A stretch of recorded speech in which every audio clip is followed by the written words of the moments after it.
Thank you very much indeed, and first of all, a great thanks to this welcome here in Petersburg. It is for me the second time that I'm here. I was experiencing the weather in Leningrad in '86 when it was already very warm in Moscow, where I studied at the time, and I came only with a jacket, and leaving the train in Leningrad at the time was a very cold welcome. This time it was a very warm one. And I have to confess, it is a great honor and pleasure to be for the first time at a European university.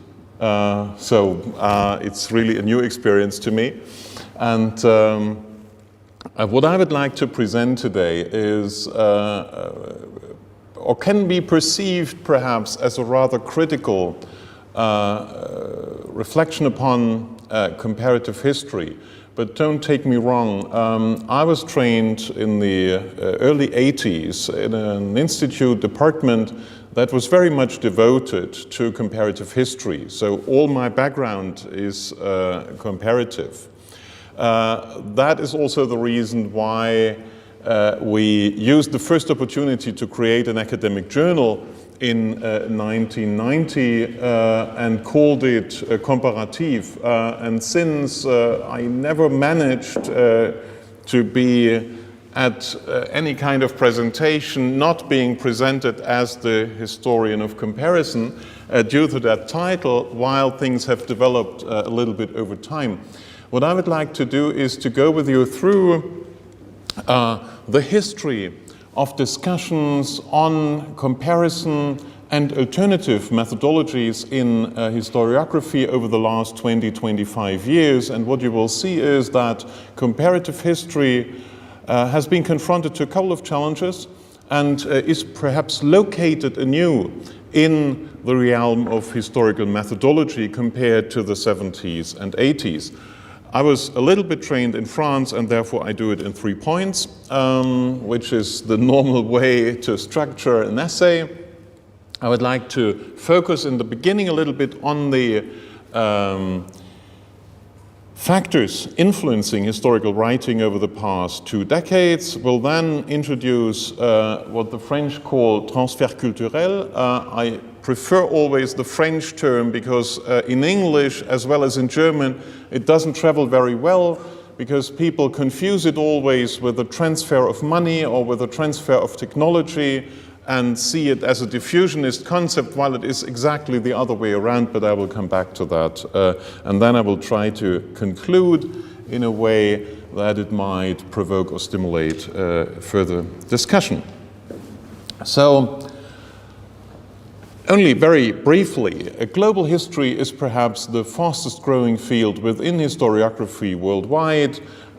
We do an electronic journal where people from all over the world submit reviews of recently published books and announce their academic events. And you see from the figures here, going even beyond the 1,000 within a couple of years only, that there is an intense publication activity as well as congresses, conferences, workshops, smaller events being possibilities to discuss issues of global history. When you compare to the 1970s, when everyone was convinced that master narratives are now outdated, you are rather surprised by the fact that people are so fascinated by global history, and that almost every week we have a new book which can be called very easily a new master narrative about empires, about environment, about climate, about technology, whatsoever. You will always find new world or global or universal histories of this or that, mathematics, as well as Asian cooking. So, this has a lot to do with the fact that historians came into a very defensive position when social scientists started to talk about globalization. In the early 90s, everyone was convinced that globalization is an absolutely new thing, and therefore historical experience has no longer any value. Yeah, we live a new world, and therefore historians tell us about a world that is passé, But there is no reason to follow historians' talk any longer except for some nostalgic feelings about the past.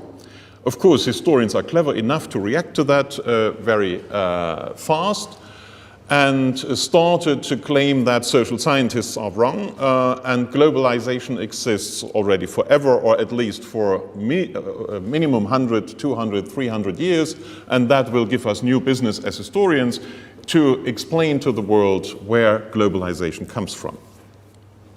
New institutions were built when you look into the first association, the World History Association, that was created in 1989 in the US, but then Asia, Europe, as well as Africa and Latin America followed very fastly, and in 2010 we created a wonderful thing that is called NOGVISTO.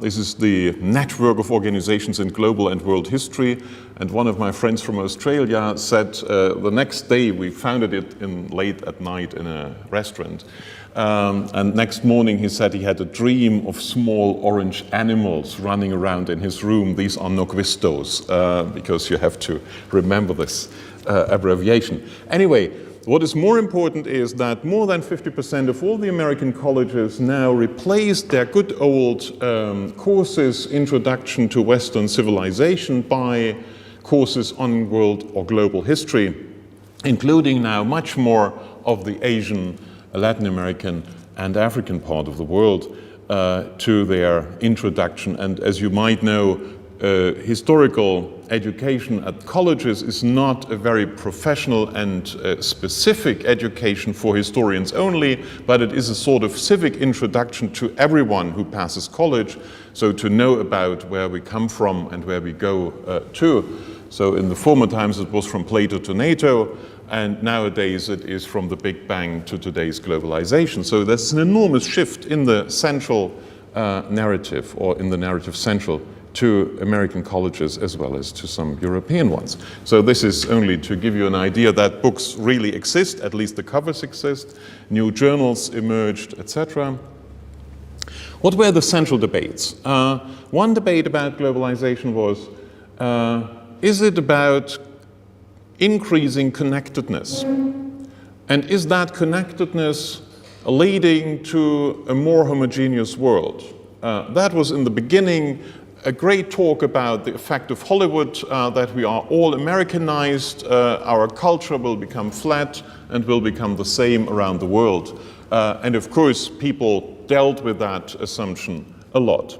A second is it about flows? So it is about capital flows, is it about migration, is it about commodity chains, is it about fluid ideas, transgressing borders? Or is it not only about flows, but also about the control of these flows? So is then globalization nothing that happens naturally, but globalization then is a political project, or as we would say nowadays, it's a bundle of political projects. Some are run by Americans, some are run by Chinese, some are run by transnational companies, some are run by regional organizations like the European Union. So then globalization is no longer something that happens simply and we are exposed to it, but it is something we participate in as a political project, the one way or the other, by opposing it ourselves to the running project in our country or not. A third question was all about the so-called Great Divergence. The Great Divergence debate targets the assumption that there is a huge difference in development between the so-called developed and the underdeveloped countries, mainly China. And for long, already Max Weber said that the Chinese will never come to modernity, despite the fact that they had wonderful old civilization, as well as the Indians, because they lack the conditions for modern development as Europeans and afterwards Americans do, especially freedom for the development of middle classes and from that onwards democratization, free markets and so on. But unfortunately for all these theorists, Chinese economy started to grow in the 80s. So the question was how to explain that. how to explain the fact that those countries we classified very easily until the 70s as third world, or some of them start to become competitors to the so-called developed world. So this great divergence seems not to be an eternal thing, but something that is historical. So it has a beginning and it has an end. The question was, when did that great divergence start? Was it, as Max Weber assumed, in the Middle Ages, 12th century, when the free towns in Europe emerged and formed the basis for modernity? Or was it only in the early 19th century, as recent scholarship tries to prove? And then it would be a very short thing, you know? Great divergence only from 1820 to 1970. That would be historically rather accidental than a 6 or 8 centuries long backlash towards modernity. And the last central debate, I would say, is what's the role of technology and new media, communication? Do we fall into the trap of a sort of techno-determinism, where everything is determined by the use of new technologies? The telegraph first, the internet now, and I don't know what will be the next technology, as Manuel Castells, for example, said in The Network Society. This is only a graph. I mean, this is rather invented by David Christian, how globalization went on. He mixes up per capita world trade, migration, and cultural interaction into a graph. I don't know if you can tell me how you calculate cultural interaction for a graph. It's a wonderful exercise. But anyway, it gives us an idea that globalization might be a recent phenomenon and that it has its ups and downs or something like that. So, how to deal with these new challenges when using or when looking at the former landscape of methodologies available to historians? What was prevailing were diffusionist concepts. So a lot of people explain the world simply by looking how one particular innovation traveled around the world. So something like capitalism emerged somewhere and made it then to the other parts of the world.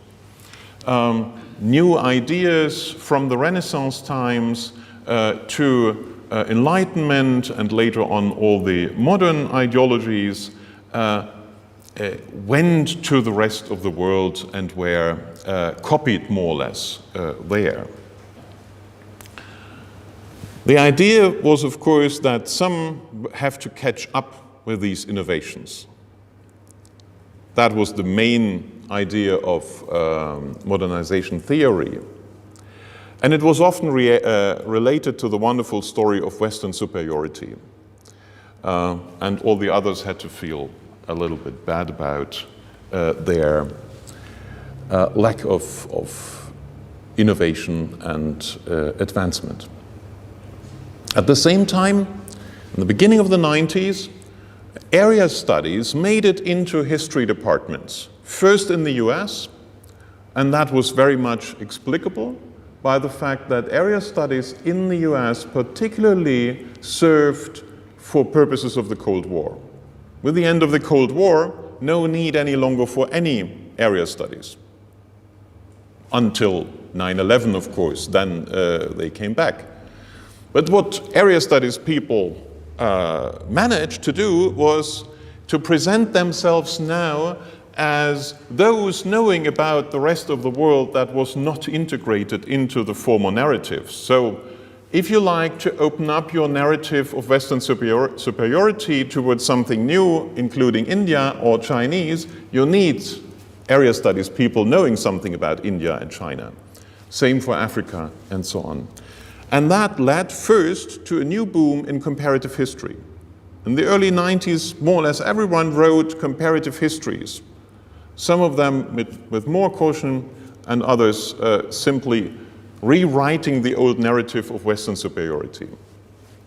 We have won the Cold War, we have won the final battle in world history, and now the rest has to adapt our system. while at the same time people became more and more aware that this strange connectedness was not very much regarded in methodology by historians, and that it might undermine the idea of a society that people imagined as a container.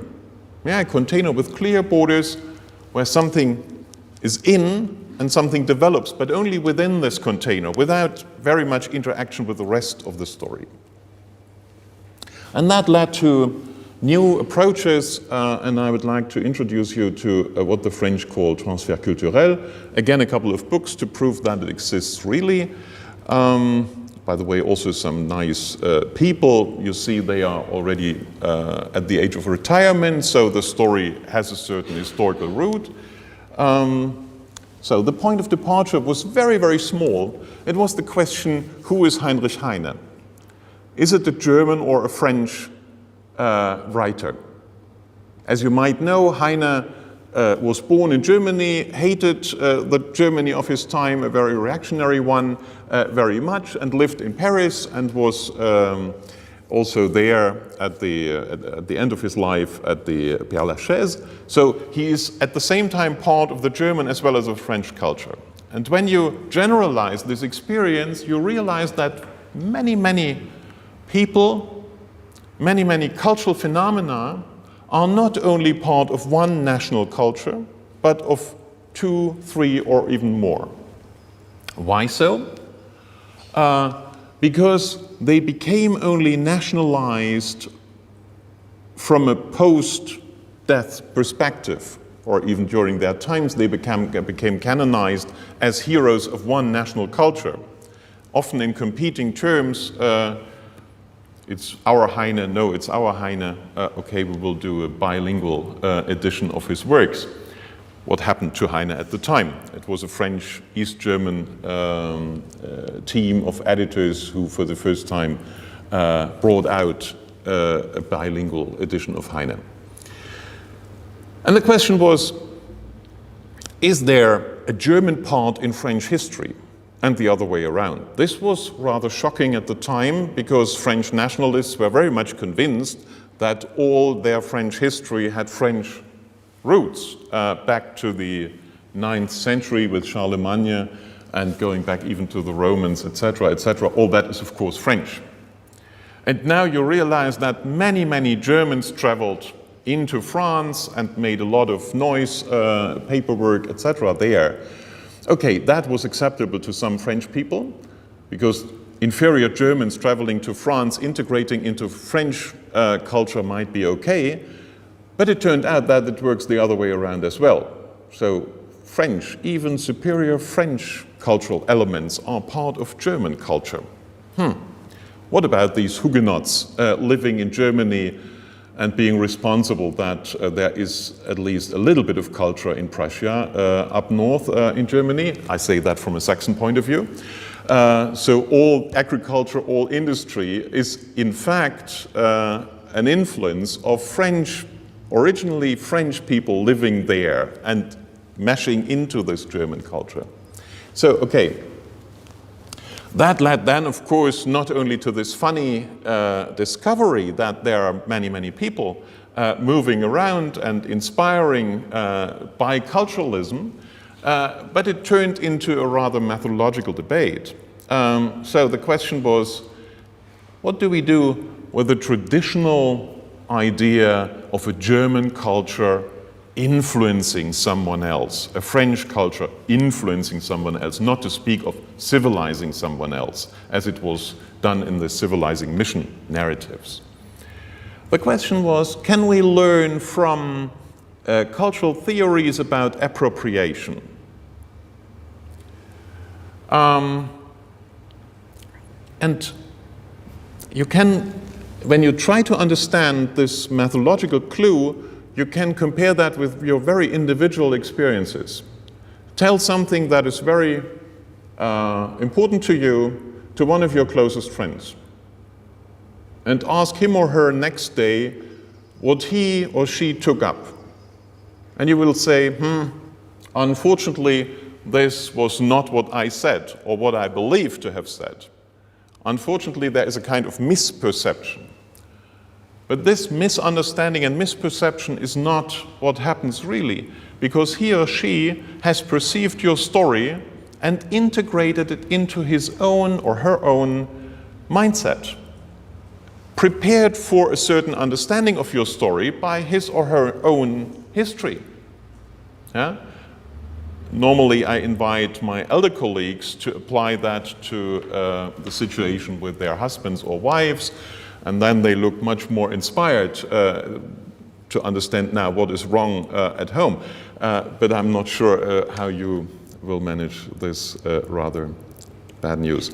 Okay, and from this we have a kind of cycle how we can imagine cultural transfer processes.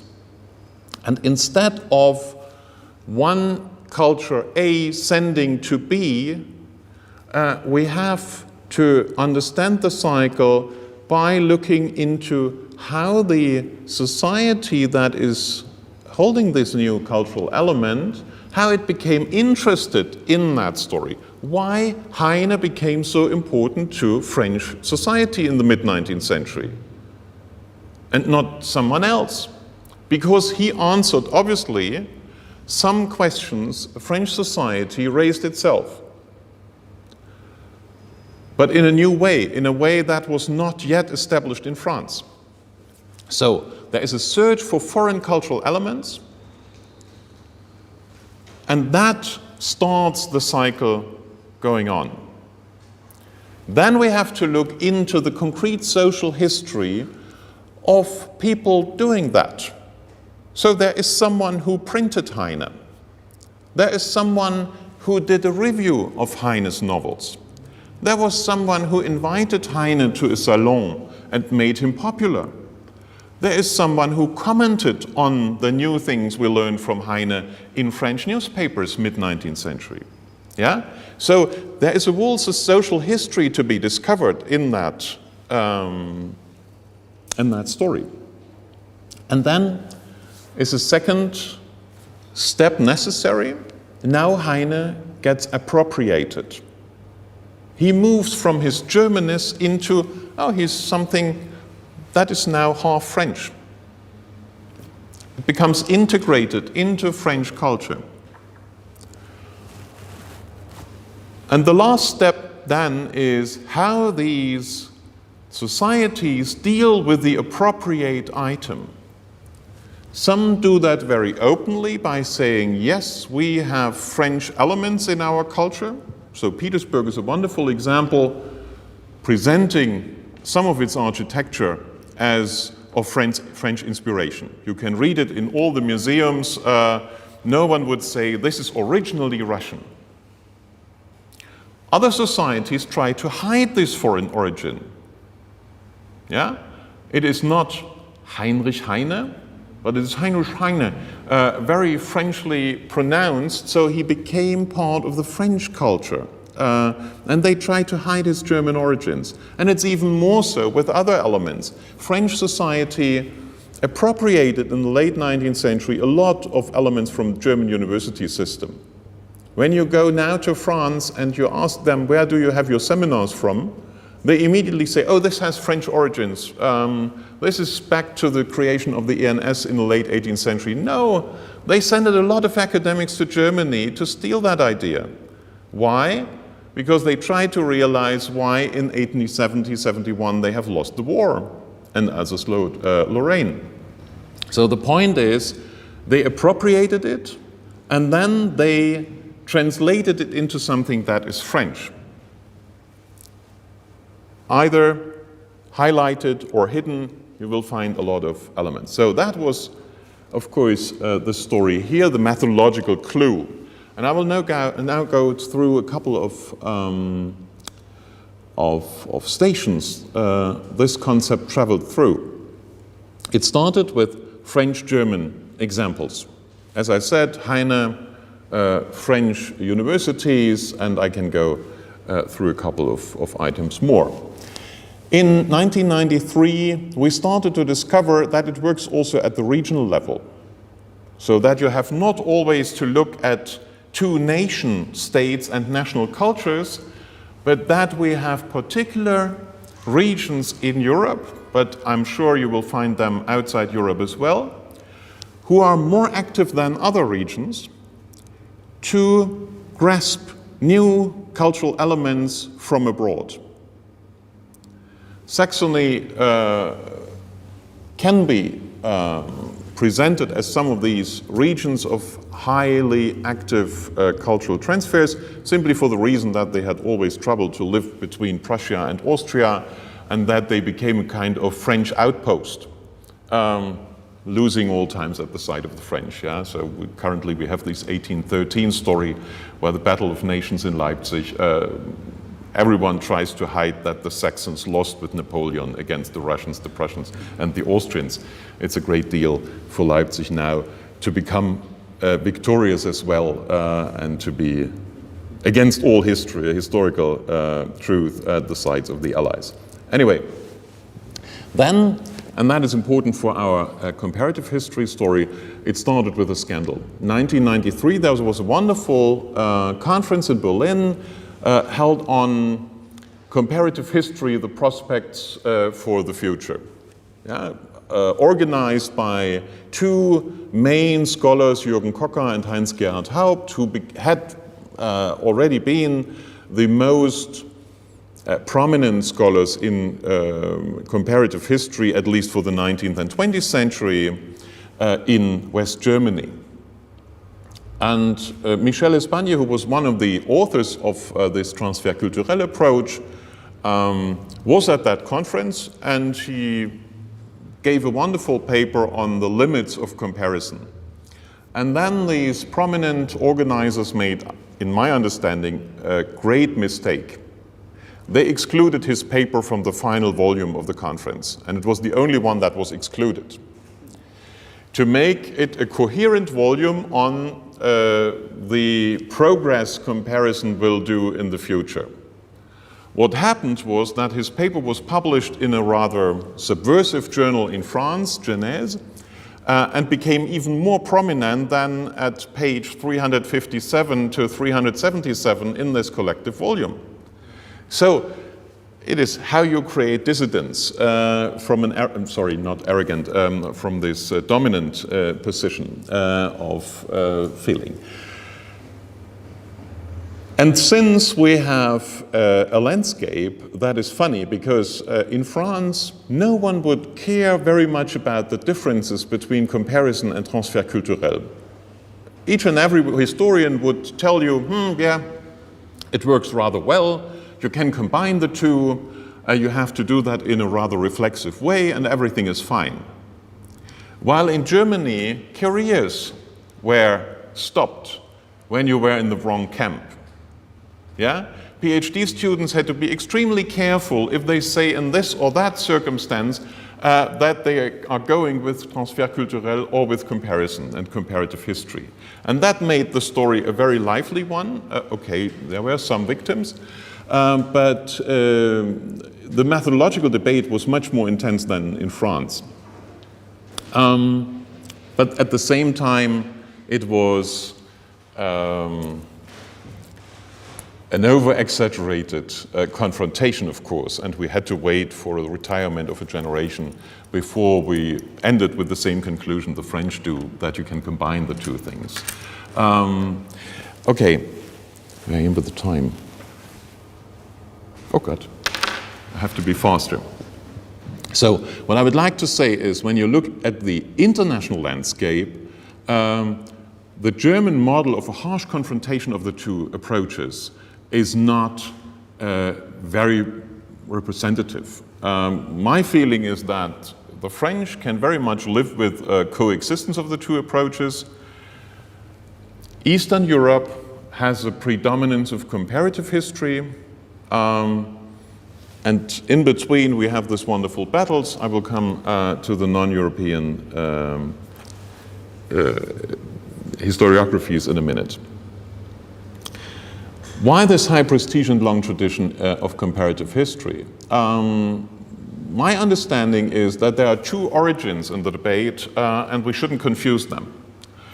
The one origin in the debate, which is the much more prominent one, is that social scientists in the beginning of the 20th century propagated the idea that comparison is the only way humanities and social sciences can produce plausible knowledge and can convince an audience.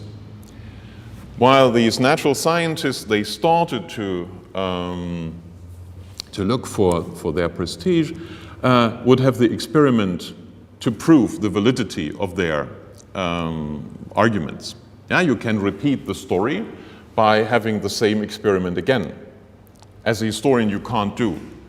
Already Herodot knew that you can't put your feet a second time in the same river, because the river goes down. And I guess this argument has dried out the methodology of comparative history, because it has led comparative history very much into a career as an ally only of social sciences. While there's a second origin which we have to rediscover, that is comparison as a daily life experience, as something that helps us simply to measure all kinds of cultural differences. Distance, yeah, why we are different, Germans and Russians. In historical times, why we are different from our ancestors. And of course, also in daily contact, why we are different. Yeah? So we try to measure all time these differences, and this goes only with a price, and the price is decontextualization to some extent. Yeah? We could never, in discovering our differences between two people or two groups of people, we can never go into all the contexts of these people, but we have to focus on a few factors. And that is what comparative history is about. It has advantages and it has disadvantages. But when we look into this origin in daily life practices, we realize that we do many, many comparisons, and not only this one that follows the patterns of social scientists. And these many comparisons have to be rediscovered after the debate in the 1970s and 80s. That would be my argument. There is another attractivity of comparative history which I wouldn't share, that people try to use comparison to predict the future. Yeah? So when you have some factors and you can put them together in a nice tableau, you can conclude how the items will look like in the line that is not yet filled with data for 2014. Fortunately, every election it proves that this was not true, what people have done in this exercise. Anyway, I will not go into all the details, saying only that Mark Bloch, already in 1928, who is the famous ancestor of all historians of comparative history, had this wonderful idea that there are many comparisons and not only one methodology. And what we should have in mind is that comparison constructs its objects. It is not comparing objects that exist already, naturally, but we construct them in order to compare them.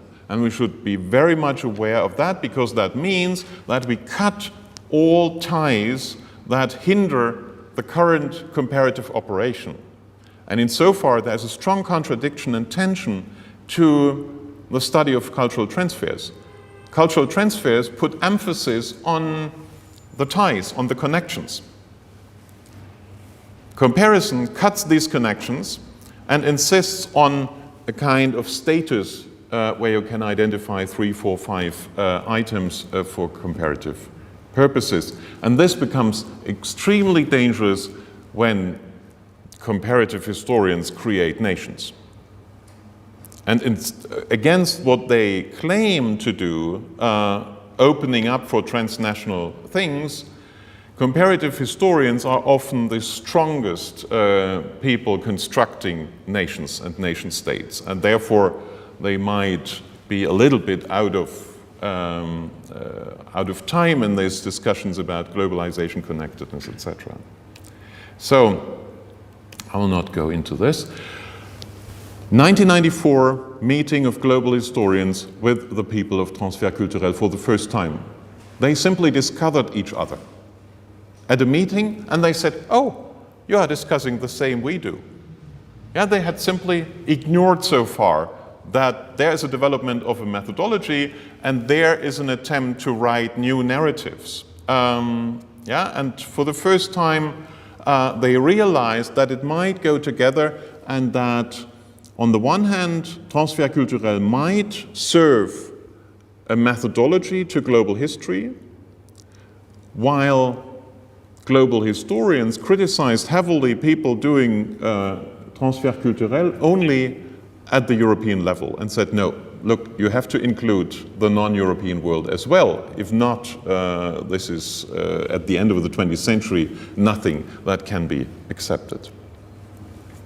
That led to new contacts of that team developing the Transfer Culturel methodology with people in Canada, Quebec especially, you know, French-speaking part of Canada. It's evident that they met without any English. And they realized that there is a chance to use that concept in non-European contexts. First was here a nevertheless rather Western context, but from Francophone Quebec to Francophone Africa, it was only a very short step, and then David Seymour, for example, from Cameroon, jumped in and wrote Transfer Culturel stories from a post-colonial perspective. Then it moved eastwards, and it met with the people in Moscow at the Institute of the Academy of Science in World Literature, and discovered the French-Russian relationship, and discovered, by the way, that all these French-Russian connections had most often a third part, someone who translated it from Russian into German and then to French, or via Scandinavia or via Italy. So this bilateral understanding of cultural transfers was broken, and they became now triangular or even multi-angular transfer processes, which became a more complex story to investigate. And then Ab Imperio started to relate its own interest with Transfer Culturel. I remember, I guess it was in 2007, the first issue came out on comparison and Transfer Culturel. Then it went to America, and that was even harder to overcome, because Americans had developed their own concepts. American historians are extremely good in discovering new fields, empirical fields, and to be descriptive on them, but their methodological level is often rather low. So they had developed an alternative concept that was called simply cultural encounters. And they had no concept at all what happens at a cultural encounter, but they had an interest in all these encounters, so to overcome the diffusionist concept. And what happened then was a cultural encounter concept encountered Transfer Culturel concept. Of course, it was a story that needed, again, some people translating from French into English and the other way around. They had no direct contact. After the Foucaultian fraction in the US, there was not very much interest in French historiography there. It turned back to Germany, but now historians of colonialism, of German colonialism, got interested in that history of cultural transfer. And the question was, have we even integrated elements of our colonial history into our national history? Is racism perhaps something we have brought back from the colonies? And is it part of our national history? And so on and so on. And they proposed a post-colonial approach, called it entangled histories. What you can learn here from all these notions is that historians tend to be very undisciplined. They invent always new terms instead of dealing precisely with a term that exists already. So you have a lot of notions running around and being in the literature, and don't worry, there are often not very many differences between them. The most funny thing is Histoire croisée, which came out in 2004 in an article by Michael Werner, who invented earlier on cultural transfer and became now a renegade to his own concept he propagated beforehand. That is rather confusing. The split was simply about money with Michel Espagne. It was a huge a project funded by the German Academic Exchange Service, and they were in competition about that money. And so they had to invent two different terms to make clear to the funding agency that there is a difference. I'm rather critical towards Histoire croisée for the simple reason it offers us three things. One is to investigate all this transfer cycle. Fine. Second, it proposes to combine that with a rethinking of space. So don't speak of French culture, because this space is a constructed one, etc., etc. And third, it proposes us to put into question our own positionality. So you neither see transfert culturel nor space, nor do you construct it, but you are constructing yourself in constructing this. All the three things are right, I guess. I would subscribe to all three of them. The only thing is to exercise all three at the same time is, to my experience, rather dangerous for PhD students. I have never seen someone completing a PhD who is doing this. And I compared with dancing at the same time, three different dances. Yeah? You will not manage, but you will break your leg. Simply, and then you go to a hospital and it will delay your PhD. Anyway, then we have all the debate about transnational history, which came out in 2004 as well. All of a sudden, people started to talk about transnational history as if it would be something totally new, but in fact, it is related to all these debates I presented so far. And with a look at the time, I will skip that. Perhaps I can come back to that in the discussion what transnational history is. Please ask me later on what is transnational history, and I can come back to these items here. And I will simply conclude with a couple of remarks. So what you see is that transfer culturel is a debate that has its tentacles into various fields and might be encountered under different notions. We could go also into hybridity, cultural hybridity, interculturality. All these approaches have also something to do with it, and it is rather intellectual and institutional competition than methodological clarity that helps us here to understand that. They share a dissatisfaction with traditional historical writing, where the object is understood as a container where interaction is not very much happening. They put all an emphasis on interaction and go even so far to say that interaction is the main driver for historical development.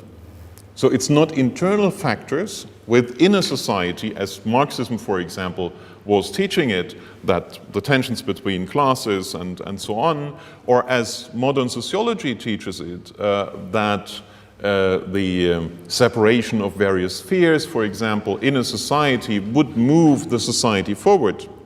But the argument here is that from a certain point in time onwards, interaction with other societies is the driving force for societal development, which is a very strong argument and is a turn in our understanding and has a lot of influences on our curricula, on our narratives, because you can't any longer write a history of one particular society, region, nation, empire, whatsoever, without putting the rest of the world into it, you know.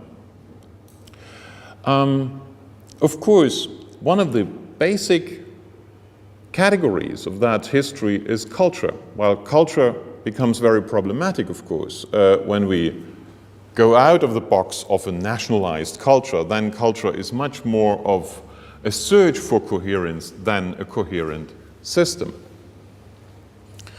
And what we see is that there is an empirical interest in everything that crosses borders. So historians become interested in smugglers, all kinds of illegal and legal migrants, in all kinds of transfer of whatsoever across borders. And this empirical interest has nourished much more than any methodological reflection this kind of historiography over the past years.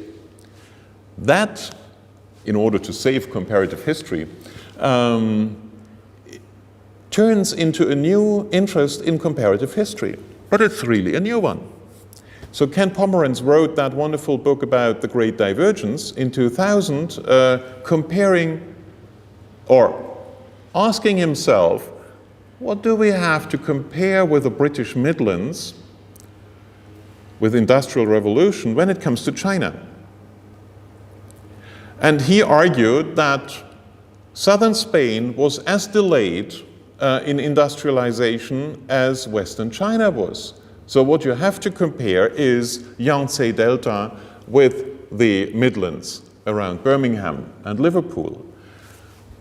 First global historian who took seriously the argument that we construct in comparison our objects, and that we have to construct them much more carefully than we have done in the past, where it was always talk about Europe and China. But no one has said what he was comparing really in empirical terms. Gareth Austin proposed the term reciprocal comparison. He said, look, we have a tradition of 200 years to compare Africa to Europe in a way that Africa is always in deficit. They are always backward, they are underdeveloped, they are uncivilized. And why? Because we organize the comparison in a way that we ask, what is the equivalent of a wonderful European institution in Africa? And by definition, they have to fail. Why Africans should develop European institutions? If we ask, what is the equivalent of an existing African institution in Europe? Then we have this kind of reciprocal comparison. Then we realize, okay, some of the institutions in Africa might be much more efficient than we thought in the beginning. Never tell it to your custom officer when coming back from Africa that you feel inspired by African ways of dealing with borders. By the way, this is another story. I can tell you afterwards something about that. And what turned out to be the conclusion was the title of the last European Congress in Universal and World History, Global History, in London, 2011, putting comparison and connections together, saying, okay, let's do everything at the same time. And I would simply warn you to believe in these nice slogans, because that looks too easy. But what can we do really is to compare constellations or configurations of transfert culturel. So for example, comparing how Russians and Italians perceived some French absolutism in the 17th century, and how they have done it, and then we will discover it was perhaps the same manuscript that circulated and that was translated wrongly into two languages in order to adapt it to the perceiving context. One. Second, we can investigate how historical actors compared. That is something we ignore very often. Yeah? It is not the privilege of the historian to compare, but all our victims, these lousy people having died already, and therefore we can talk about them in our books. They have compared a lot. And why? Because they were interested in other cultures. They were interested in borrowing something from there. And it is very interesting to see how their interest was led to other places and what they compared with their own culture. Yeah? So hundreds of careers for historians in that field. What you see is comparative history is not over, but has to take the challenge. At the same time, I would argue we go into the direction of a kind of post-disciplinary times, because comparison, as it was described in the beginning of the 20th century, led to the emergence of certain disciplines. Some of them were very much based on comparison, social sciences. Others followed them, historians. Others were victims of these comparisons, ethnography, area studies. Yeah, they dealt with the outsiders of world history. And the question is, if all that's true, what I told you, then some new combinations of disciplines will emerge. So every time has its own disciplines, but I'm not so much convinced that we should simply talk about trans or interdisciplinarity, because we have first to destroy the old disciplines based on a rather rudimentary understanding of comparison in order to see emerge new forms of self-organization in the university. And what you have seen here as well, perhaps from this short presentation, all these concepts do not travel evenly. They are perceived in different contexts in different ways. So the interesting thing is that you can apply the theory of transfer culturel to the theory of transfer culturel itself. And therefore, we will meet in the US or in Russia or in Italy different understandings of a story than perhaps in France or in Canada, while at the same time, these national communities dissolve. What we see is transnational communities of people sharing certain understandings, where you have a transnational community of histoire croisée people, you have a cultural encounters family crossing national borders, and you will find them in China as well as in some US universities. So it's a rather complex world, and I hope, I was too long, sorry for that, but it is such a inspiring topic that I could always talk hours and hours on that. Thank you very much. Thank you very much. Okay. Well, and now, please, questions. Who's ready to ask a question? Boris, I was thinking about global history. What's about global historiography? I mean, when we can say whether it appears or doesn't appear at all, and how to define it.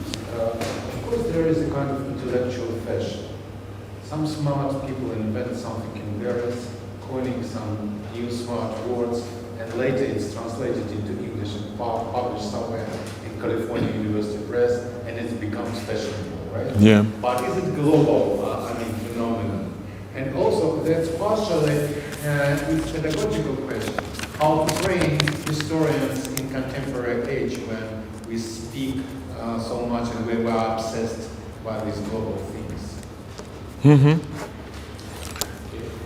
Shall I answer directly? I think so. Okay. I'm not sure if we share the same understanding of global. To me, global doesn't mean homogeneous, but with an increasing degree of interaction. And what you said reminds me very much of a word by a professor with whom I learned in the 80s, who said, we have a nice idea and write an article about it.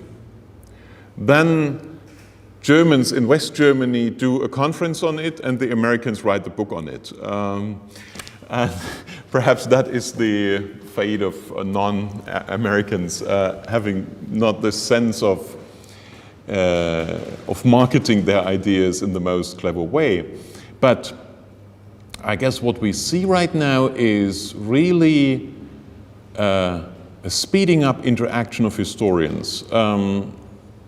North Americans, especially historians from the World History Association, penetrated the Chinese market. When you look into the textbooks Chinese students at elitist institutions in China use, they are 80% translated from US textbooks, and especially the Encounter and Traditions book by Bentley and Ziegler has been sold there.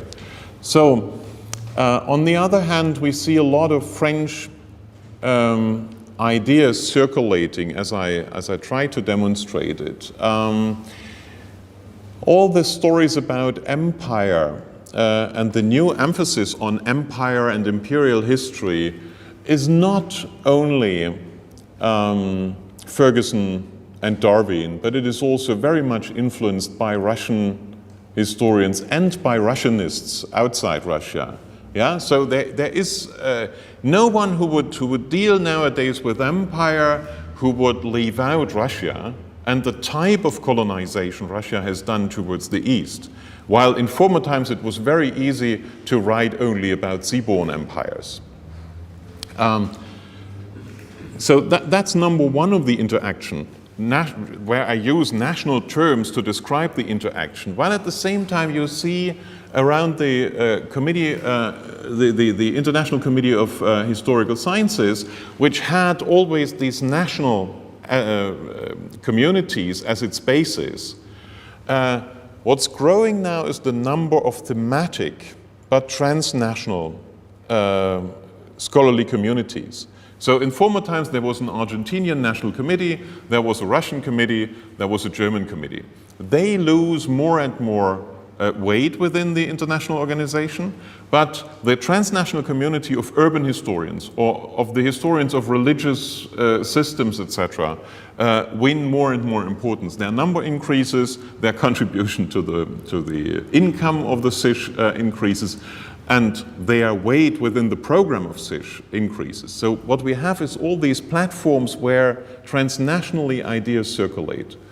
Now I come to your second, so I would say there is global historiography. Unfortunately, the history of historiography is a rather poor domain. It is in the hands of people who write always the history of the most famous historians. Yeah, when you look into George Igger's global historiography, I guess it has some 50 or 80 names, so as if all the world would consist of 80 historians. The Oxford History of Historical Writing, it's 5 volumes, so to be fair, they have much more space. It's a little bit more to it, but only this History of Historical Writing at Oxford University Press has introduced for the 20th century the history of institutions and the history of the study of history. Yeah, that means not only this one Ranke or whomever, Brodel, but what is really in the textbooks, what really the mass of students in history have learned. That is what I would say is history of historiography, and not repeating the 5 ideas you can find in every lexicon on Ranke. And that leads me to your second question. What do we do currently with the next generation of historians? We try, first of all, to make them sensitive to these transnational problems. We send them as much as we can abroad, because it is no longer valid for a career to know only one archival situation. What you have to do with all these wonderful transnational things is to cross archives from different places, because you have to follow the traces of these damned people circulating. Yeah? I will never find all the papers about Heine in Paris or in Weimar, where most of them are stored because he was a national hero in GDR times. But I have to run around and to find their papers everywhere. This is costly. I have to manage several languages. I have to know everywhere a friend who helps me to find accommodation and access to the archive, etc., etc. Therefore, it was one of the claims, transnational history is transnational practice. Yeah? And what we try to do, but again, it is as much as we can because there are limitations when it comes to resources, to time, etc., is to expose our students already to this transnational environment, as you do, I guess. Yeah, having books from all the different, and not only the Anglo-Saxon world in our library, inviting Koreans to talk to us simply in order to realize that Korea exists. Yeah? During all my study times, I was never confronted to Korea. I had never a course on Korean history. I have never met a Korean historian. I have never read a book about Korea. So when you look into one of the 10th most dynamic economies of the world, I would say this is rather a pity and shouldn't happen again. But there are, of course, limits. I can't teach global history in a positivist sense. Yeah, so this poor student, where I put all knowledge about history into his brain, her brain. Women are, of course, better in perceiving that, but you know, that's impossible. So what we have to give them is methodologies, as I try to describe them, to grasp information which is available nowadays much easier than it was 20 years ago via internet, e-journals, e-books, etc. All these wonderful things that disappear when you disconnect from the internet, compared to a traditional wonderful library. We have to train them to take that and to organize it in a way that it makes sense. I stop here. I could again talk about that for a while. One more question. Julia? What about environmental history? You mentioned technology and history. Technology as an important, field which, described as connectedness. And what about environmental history? What's your vision of this new emerging field? It refers to my slide on post-disciplinarity. My students, I guess as everyone in the world, would immediately acknowledge the importance of environment. There's no doubt about that. We live a green age, and everyone says, okay, I have a carbon footprint, but nevertheless, I'm an environmentalist. At the same time, we are not very much trained to understand environmental history, because what we should have an idea of is at least some biology, some geography, some meteorology, etc.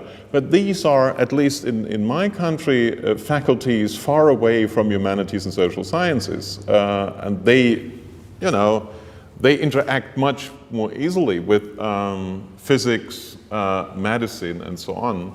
And it is a great deal to bring specialists of environment in the traditional natural science sense into history departments as auxiliary disciplines, and to make them understand that environment has a history. That environment is a political issue, and not only a natural given, but I'm preaching here to someone who knows that better than me. The point is, if we are not able to overcome these traditional boundaries within our universities, and your university is less bound by tradition than my university. I mean, we celebrated 600 years 2 years ago, and our professors feel like we separate from these guys for 600 years now, and we will do for the next 600 years. That's the advantage of tradition. That you have no contact with the others at all. Environmental history that would be my second argument, has to be freed from a certain universalistic thinking, as if environment is again something that is universal. When we create partly our environment, then it is depending on societal development and political strategies. And one of the best works by Joachim Radkau and John McNeill look into that by saying there is a different approach to environment in Germany than in the US. You will realize immediately when you have an American student in your home and he is not trained to separate waste in the German way and misbehaves 100%. But there is more than this fun to that. I guess that could be the contribution of environmental history with an emphasis on history, how these different approaches emerged and to what extent they interact nowadays. Another issue, what I see is to connect it to the history of international organizations. So that was for a long time a separated field of international history, very boring, diplomatic historians dealing with delegations go to a place, coming back with a result of negotiations, etc. That these international organizations have developed their own culture, and that they exist like societies is something that is rather new. So people in working for NGOs or even for state-driven agencies in environment, meeting 6 months a year at the place of their international organization are no longer nationally bound, but they develop partly a kind of EO culture. And we try to approach that. What's the culture of an international organization? And it's rather difficult to find the sources for that. What we had recently was sources on misbehavior in the canteen.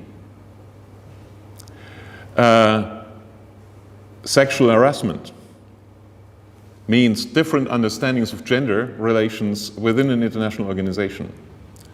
Conflicts about career paths and claims that I should be promoted instead of the other. So these documents, unfortunately, exist only for 40 years, and they are blocked for 35 years to historians, data protection.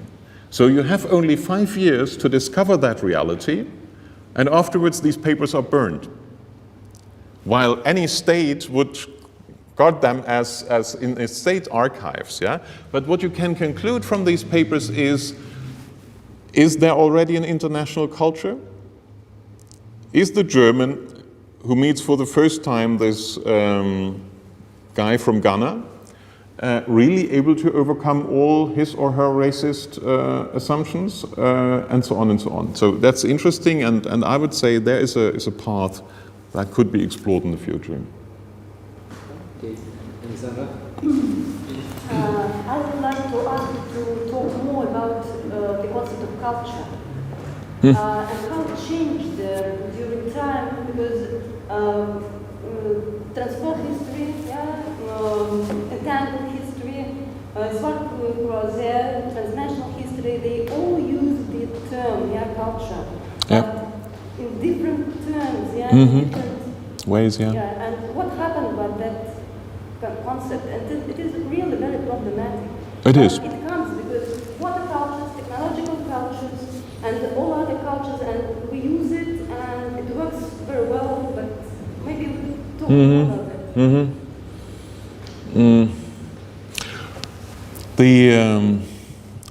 In the beginning, some 20, 25 years ago, the language was presenting culture as a natural thing that simply exists.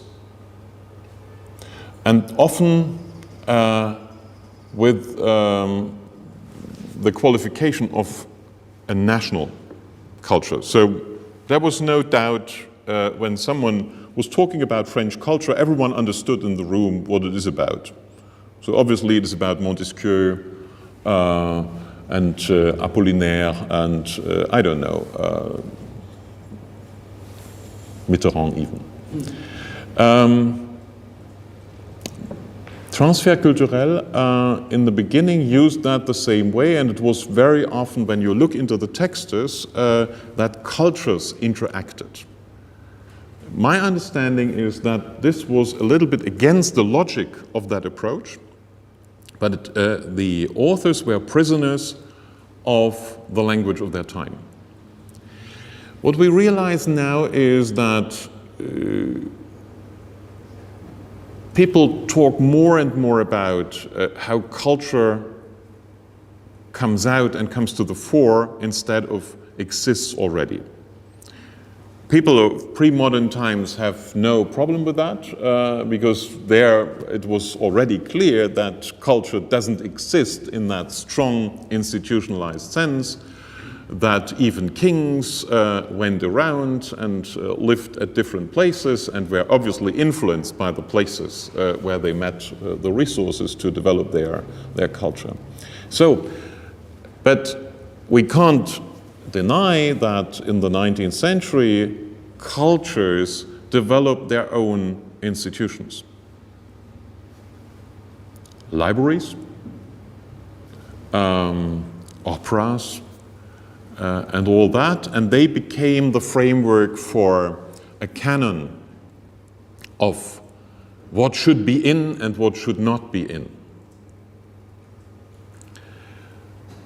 Evidently, over the 20th century, this was on the one hand strengthened and became more fluid at the same time. So, for example, international organizations have built their own libraries and have put different books into these libraries than national libraries do. People traveled around from opera to opera, some of them with these micro-registration apparatuses to collect all the 20 versions of an opera that were played within 1 year of the same opera. So there was a transnational community of audience, while at the same time people celebrated Bayreuth and the Wagner Festspiele as something that is German. Yeah?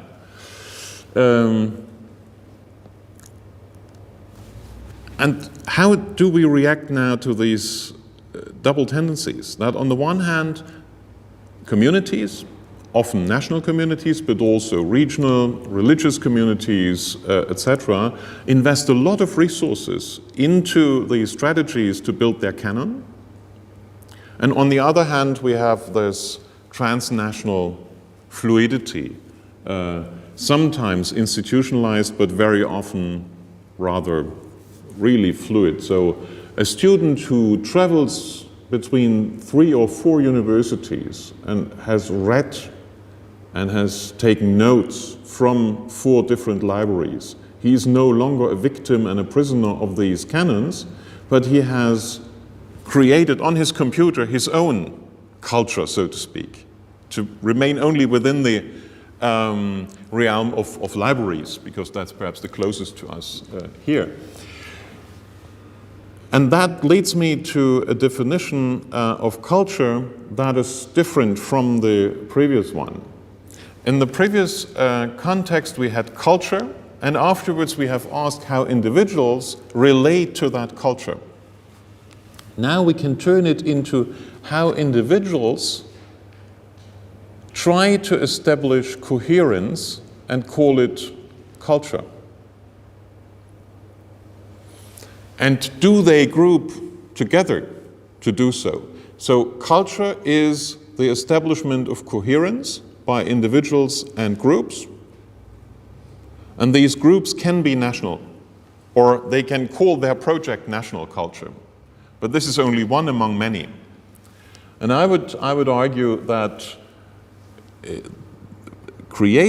establishing this coherence means at the same time putting emphasis on some elements, that is similar to canon building, and forgetting about others. But what you have forgotten for the time being can be remembered in other contexts. And that makes it so difficult. So you will not build only one culture in your life, but you will build many. It's context related. It is open towards new situations where you say, okay, now it is much more important to remember this and that. All my reading of Marx during my study times in the early 80s was not very much on demand in the early 90s. All of a sudden, with the discussion about globalization, I rediscovered Marx. I was trained to see Marx as the famous mastermind of the working class, creating communist perspectives, etc. And I rediscovered him as one of the major historians of globalization in the mid-19th century. You know, I had never thought about that in 1981. But obviously my work in the history of historiography as well as in the history of globalization made me aware of aspects in this good old Marx texts that I had overlooked or have simply read in different ways. So it's not rehabilitating communism, but it is somehow rehabilitating parts of Marx writing that became part of my culture. But I experience very much that not very many people share that culture. You know? And I wouldn't say that this is German or this is the culture of historians, but it is my very particular approach to the problem. And I'm not very disturbed by the fact that this strategy puts national culture very far outside the focus. Yeah? I can easily understand and can analyze that ministers of culture have a concern with national culture and a discourse about that. But it's not my main concern. I'm not very much interested in inventing national cultures. I would say it disturbs my project of how the future should look like. Okay, so questions? Yes, please. Name yourself, if you please. Sam Person, in the history department here. Uh-huh. A lot of the ideas, historiographic trends we've discussed, privilege mobility. But of course, not all populations and not all ideas are equally mobile. Yeah. Can you talk about where you see some of the, perhaps the blind spots, the dark spots, that this current fascination with transnational history, comparative history, etc., is perhaps overlooked? Do we, for example, privilege elites? Can you speak about your blind spots? No. You are, I believe, editing journals, and so you must be observing trends as they're changing.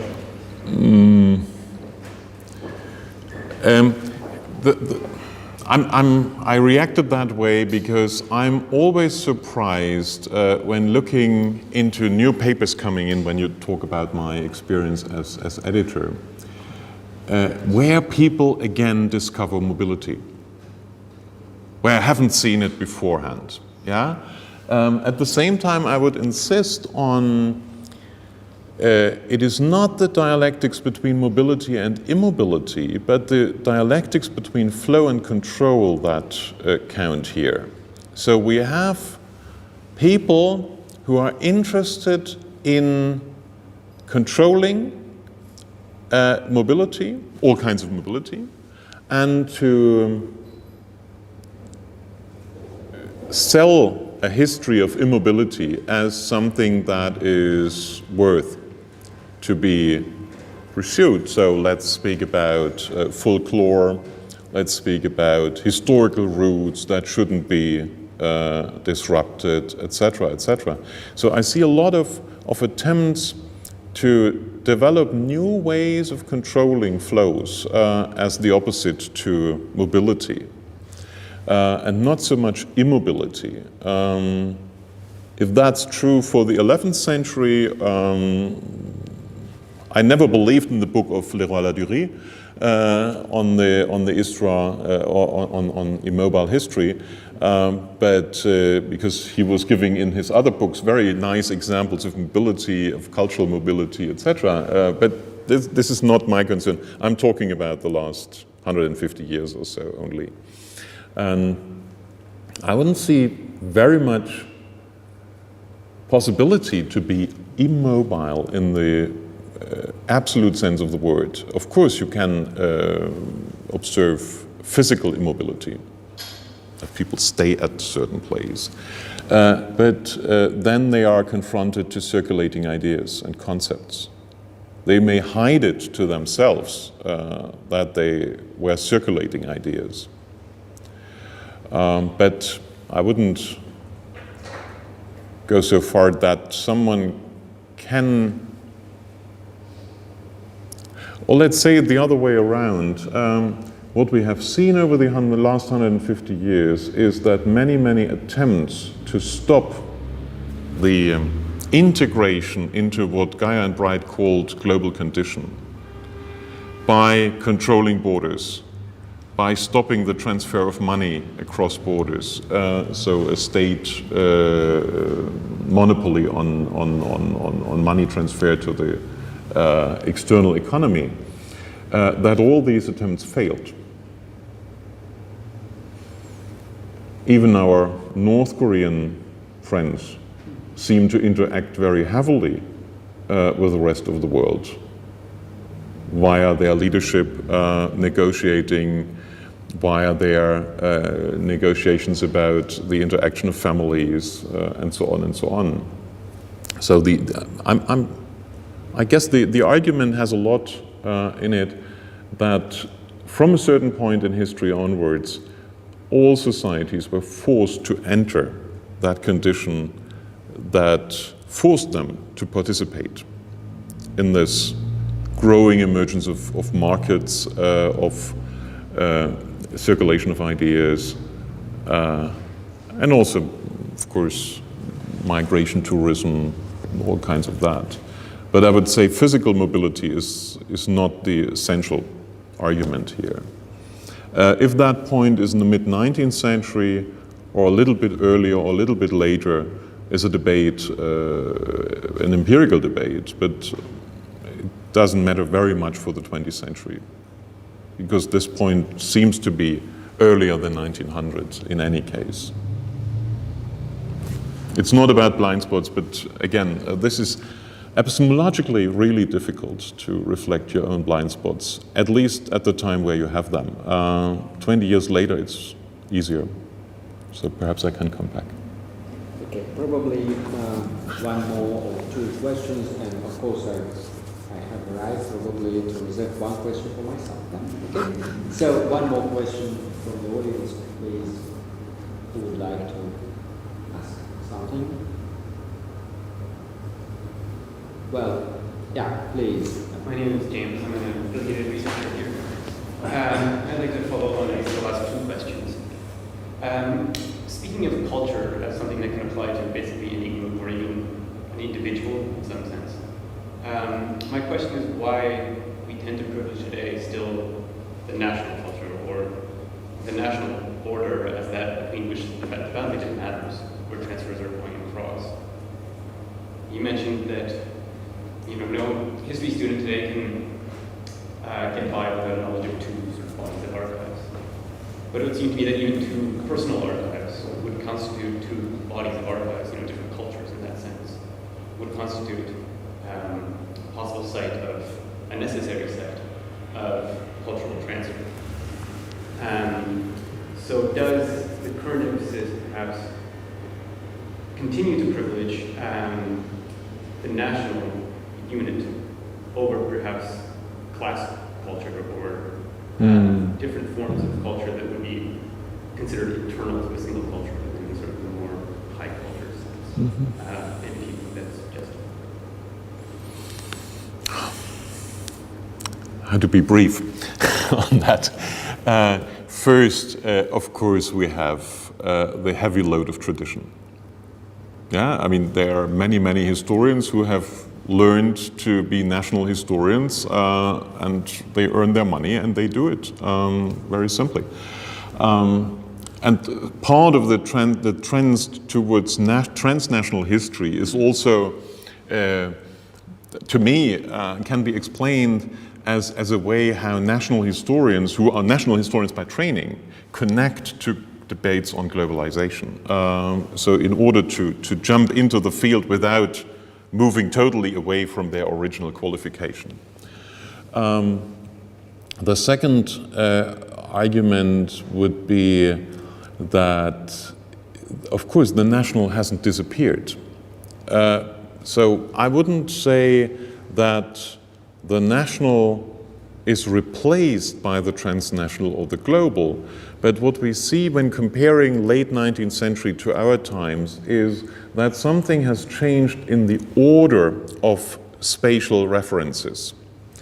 In around 1900, the nation was very, very central in the sense that all spatial references had a hierarchical relationship with the nation. So the imperial was a not yet national, either at the center or at the periphery in separatist decolonizing movements, etc. The regional was a subnational. The local was local within the nation, and even the international was an international.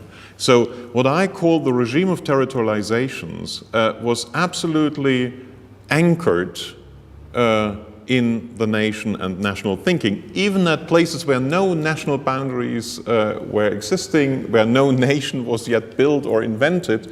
When you look into Africa, all these decolonizing movements had their idea that the next thing they should do is creating nations, except for a few Pan-Africanists. And that has changed rather recently, I would say since the 1970s. The nation hasn't disappeared, but there is no clear hierarchy between the different spatial references. So my prognosis would be that we are on our way towards a new hierarchy, not knowing yet what will be the central anchor of it.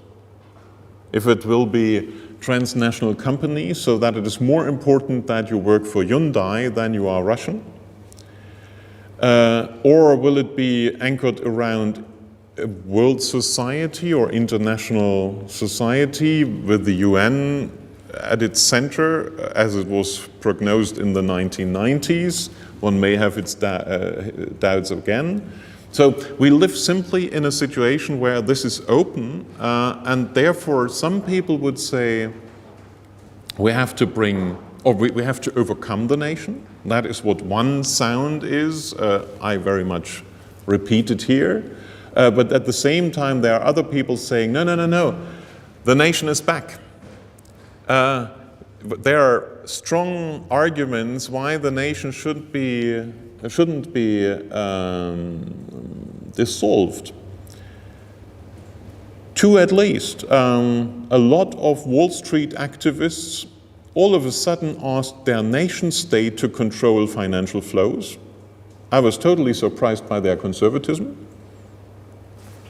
Yeah, but everyone said, please, the state should bail out AIG, etc.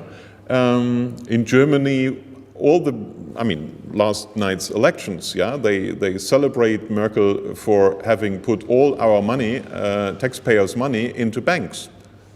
And we are happy with that to 42.5%. It's amazing.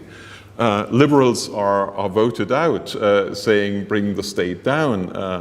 And the others are people from labor associations who say the state is, for the time being at least, the only institution that may guarantee fair standards of labor against a globalized labor market where wages and standards of security, etc., will go down because no one will control them, and we are not strong enough. That is what they don't say, but what is in fact the point behind that. We are not strong enough to negotiate with the companies and the employers. So there are a couple of arguments which have a very solid social basis. That the nation state can't be overcome within the next couple of weeks. Yeah? I don't know who will secure my flight tomorrow morning. if not a national agency controlling airports. So there's a lot of things where we can say, it would be nice to have the state as an element, but it is no longer in that absolutely dominant hierarchical position, and that makes this tensionsome situation we live through. Sorry to say this, but we are approaching the end. Oh, yeah, sorry. That's probably the very last question I would like to ask. It's about methodology and, well, the uneasy relation between comparison and transfer culturel and so on, tangled histories and connectedness. I'm sure that there is a clash between the two. What I mean is, as you know, as you mentioned, by the way, comparison is very old thing, and it's actually a habit of comparing things in the usual way, and even comparison as a method. To be sure, younger, of course, probably, well, beginning with Mark Bloch, then probably 80 years or something like that, from 30s, from something like that, yeah? But even so. And on the other hand, these current, new current things, and even fashion things, which look not like a method or methods, but like ideology, like approaches, standpoints, or something like that.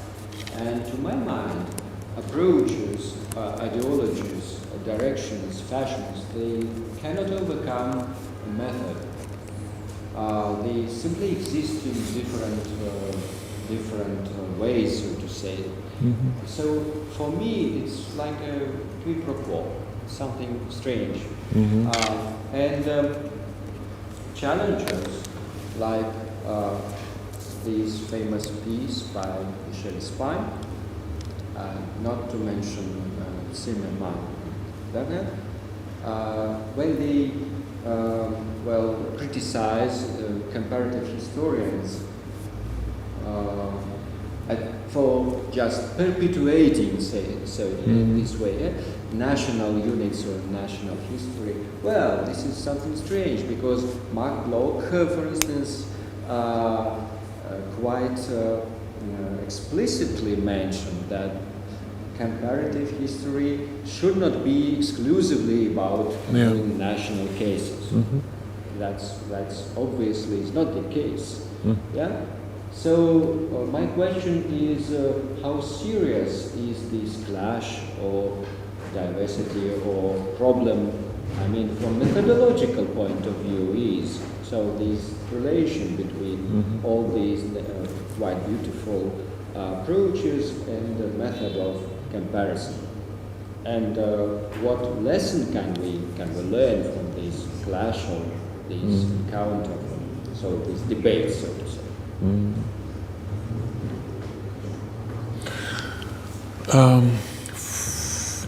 I found it interesting that you distinguish between a method and an approach. I'm not sure if I'm strong enough when it comes to terms and notions to follow that distinction, but if so, then I would formulate in a provocative way the transformation of comparative history from an approach into a method was the death of comparative history.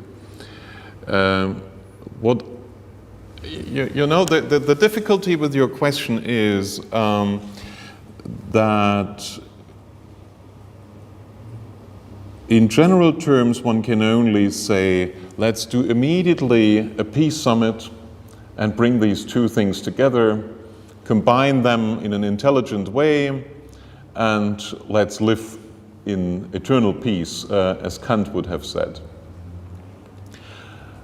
And then I will meet tomorrow afternoon again my colleagues who do comparative history as a practice. And they establish, again, nice tableaus of how democratic societies are. You know, from very democratic down to non-democratic. And I can only say this is obviously a way of seeing the world that is normatively overloaded. Because the term democracy isn't very much proved in that, and you can use it as a political argument, and you can do very dangerous things with that. Yeah, you can stop credits to that country from the World Bank only because someone who was doing with a political interest comparative or comparison has decided that they are in this or that class. So between the very general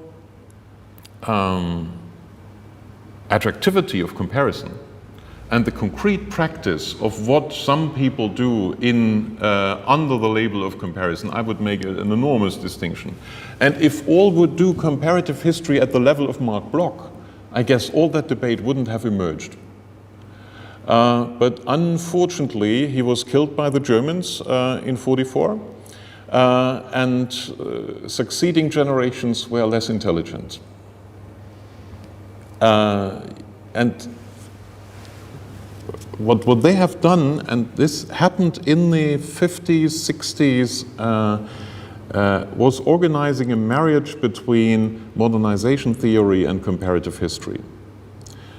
Inventing particular paths, national paths, so the German Sonderweg and whatsoever,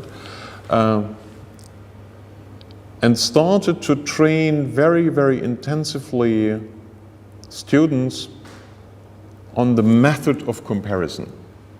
When you, we are currently, the wonderful thing is I reject always the term methods while I have to teach a methods class in our program. And I start always with, I will not teach you any method, but I will teach you the talk about methods, so that you can see how methods were invented and disappeared, etc. The interesting thing to me is how giant this literature is. Yeah? That is devoted to students training you in this and that method. So there is a strong industry. And I would say we have to confront such an industry to come back to the level of Bloch's understanding of comparison. And I hope you took me right. My final slide was, or one of the final slides was really about let's re-win the flexibility of comparison by applying a couple of approaches like reciprocal comparison, etc. And let's remember that we do all-time comparison. I mean, our ancestors already said the mammoth this year is smaller than this of last year. And we do this more or less in the same way every day. And it would be worth to investigate that. But putting it into a textbook, training millions of students across the world in how to do comparison in a proper way and to produce more people who are convinced of the superiority of the one over the other seems not to me very appropriate. Sorry, this was in the end, of course, ideology, but I'm not sure if people saying that they use a method are less ideological. But this is another story on modernization theory. Thank you.